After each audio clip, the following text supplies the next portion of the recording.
everyone, and welcome back to the Real Positive Girl podcast. My name is Sabrina. Happy Monday to you all.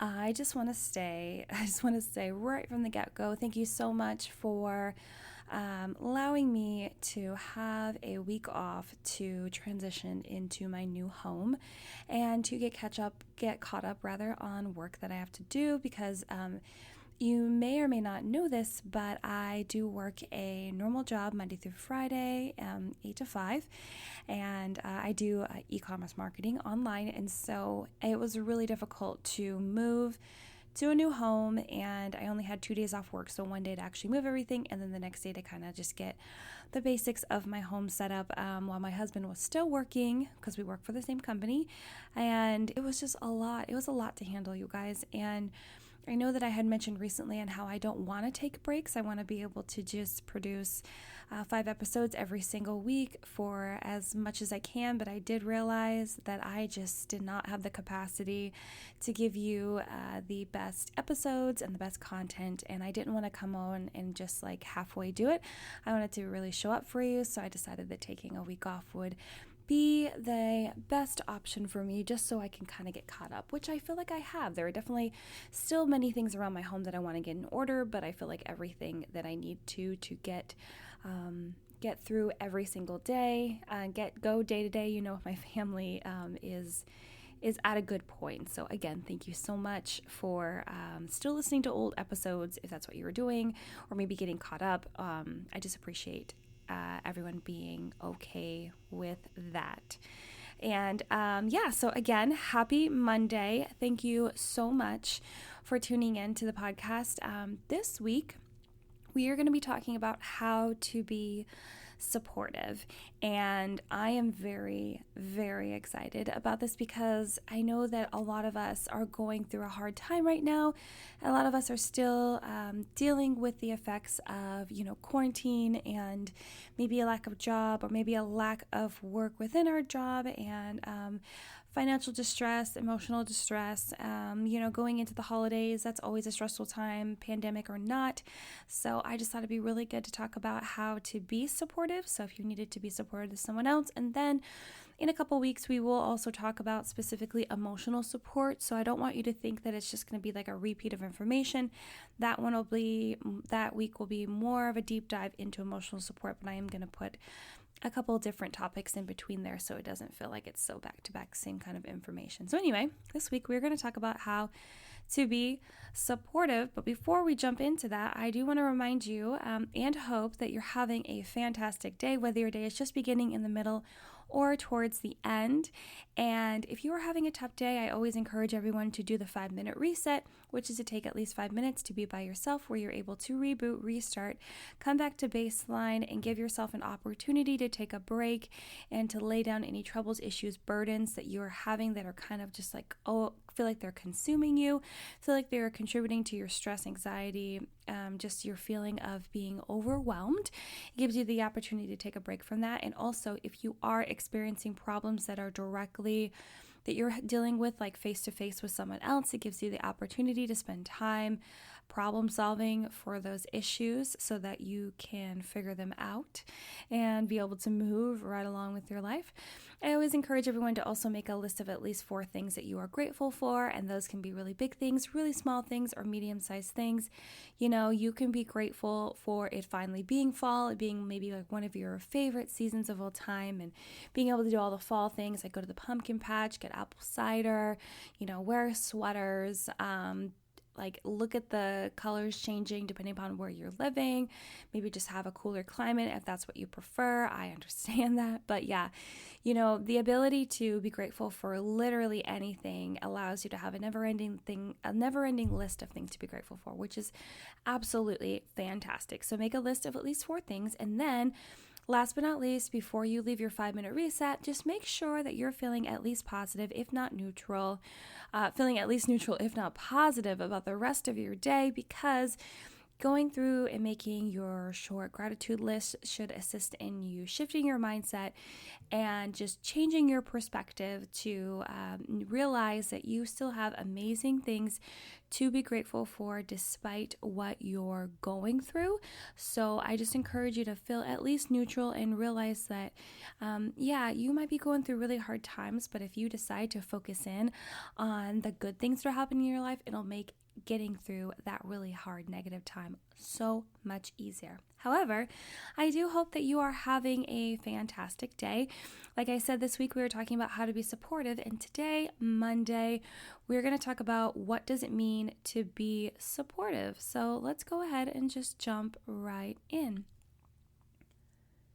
Being supportive is one of the best things you can do for someone else. It will also help you learn how to move through hard emotions. Like if you are not very practiced in being able to sit with someone else's emotions, even sit with your own and just realize and identify that, yes, those things are happening, like getting over the urge and the reflex of wanting to run away and not deal with it, or kind of just like push it under the rug and pretend like it's not happening and deal with it at a later date where it's so much worse. I never encourage anyone to do that.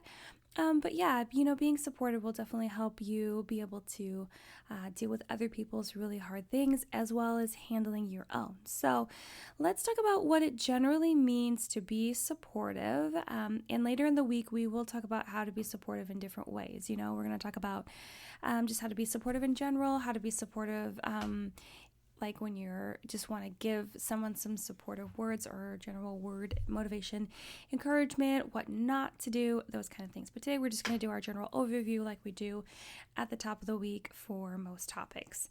The basic idea of being supportive is helping and assisting someone else. It sounds very simple, and I feel like the definition of being supportive is pretty simple, helping and assisting someone else. It can also be someone that provides emotional support and encouragement. It can be anything that you need support in. Maybe you need support in your relationship, which usually if you're talking about that, if you're in a supportive relationship with your partner and being supportive of each other, that's good. But maybe you need someone on the outside that's going to support you in helping you know what actions and thought processes to take to make your relationship better, like a counselor or a therapist, someone like that.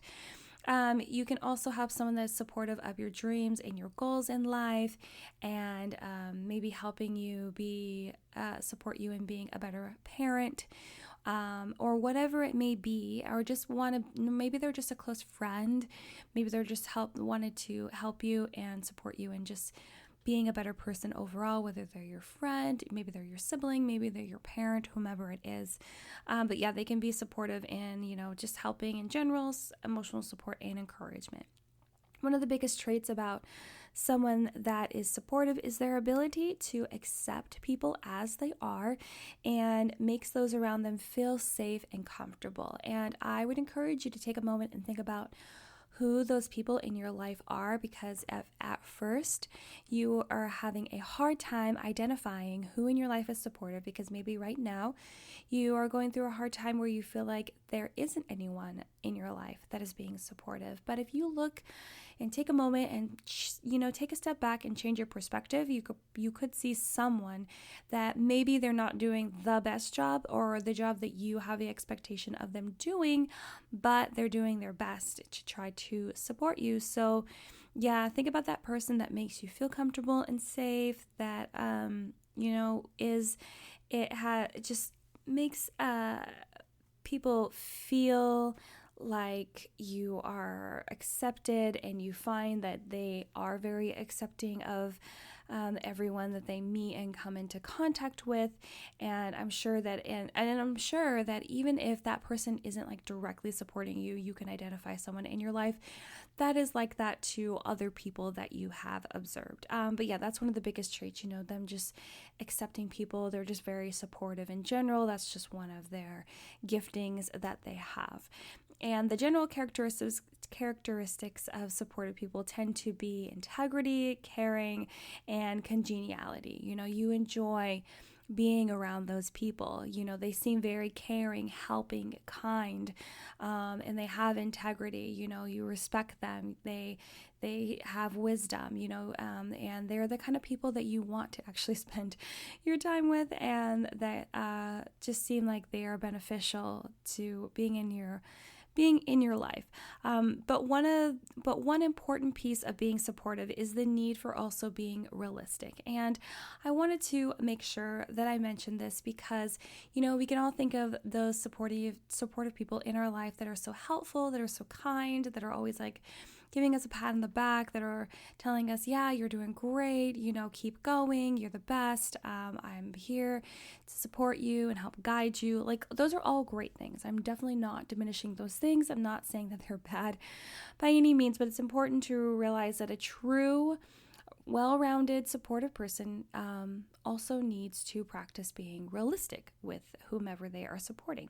It's necessary to realize that you can't always be the yes man to someone, that person that's always agreeing with you, that's never coming against you, that's never offering different ideals or different solutions to what you're going through. And I'm meaning like super different ones that you may not have thought of, ones that seem very different or very opposite of what you're considering.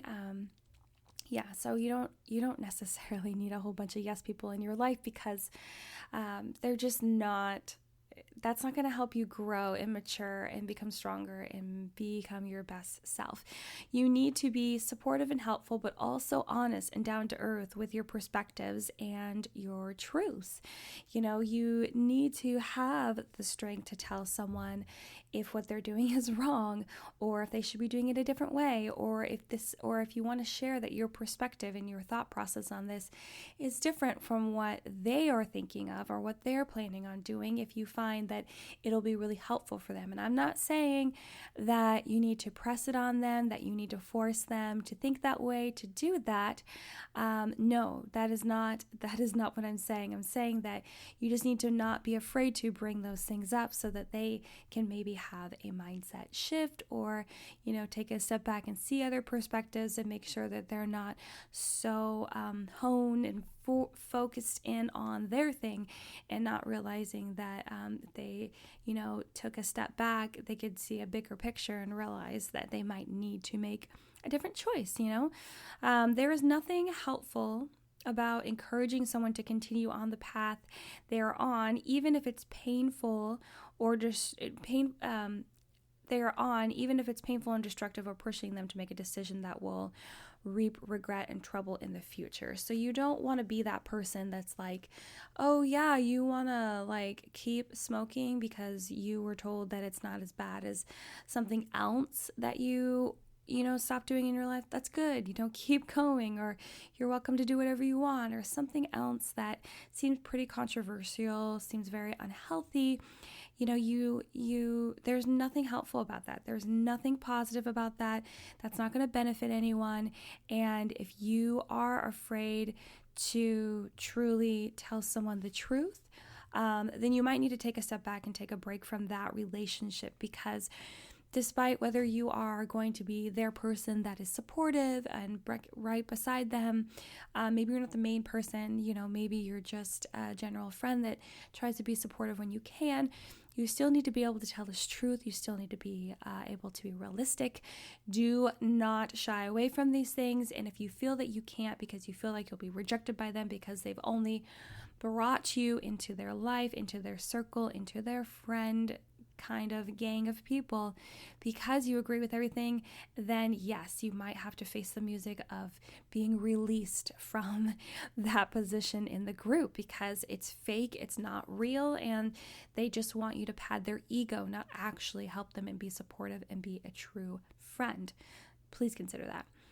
You need to be mindful of what you're supporting, and if it isn't in line with what you know they want, especially if you know them very well, or what would be the best decision to make, you have to have the confidence to speak up and give them guidance in addition to support. Again, you have to have that strength and confidence to let them know what's up. Let them know truly, if you know without a shadow of a doubt that they're making a mistake, you need to find a I would say semi-aggressive way to tell them. Again, they're still going to make their own choices. Everyone makes their own choices. That is their responsibility. That's fine. And all you can do is try to encourage them and push them in the right direction, but there is no need to force them. There is no need to hand down any threats if they don't decide to go with a better piece of advice that you want to give them. But you need to not be afraid to tell them those things. I would find a way to tell them in a nice, kind way, maybe a little aggressive if you need to, if that's what the situation warrants. But again, you can't force anyone to do anything they don't want to do. You can't force anyone to change or become better when they are not ready to. But you have to not be afraid to let them know what you're thinking and how you think it might play out. You know what I mean?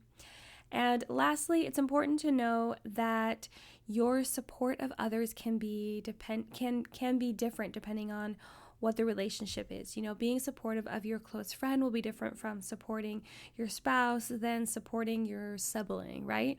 You might be able to be even more candid with those you are closer to and might need to keep a little bit more space with others, which is fine. It's normal. It's just like personal boundaries where the lines are going to be drawn at different places depending upon what boundaries you're talking about with whom.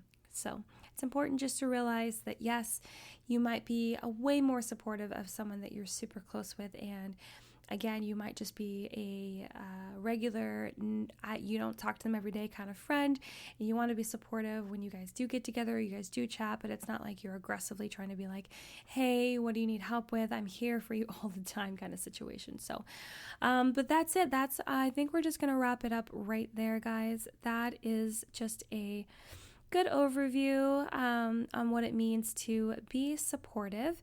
Thank you so much for listening to the Real Positive Girl podcast. Again, my name is Sabrina, and I really hope that you enjoyed this episode, and I encourage you to share it with many other people. I encourage you to come visit me on Instagram, which is at Real Positive Girl Podcast, or on my personal, which is at Sabrina Joy Perozzo. Thank you so much again for listening and being patient with me if you were waiting for a week for me to produce new episodes. Again, I thank you so much for that. But until next time, I hope you have a really good day. Enjoy the rest of your Monday, and I will see you tomorrow. Bye, guys.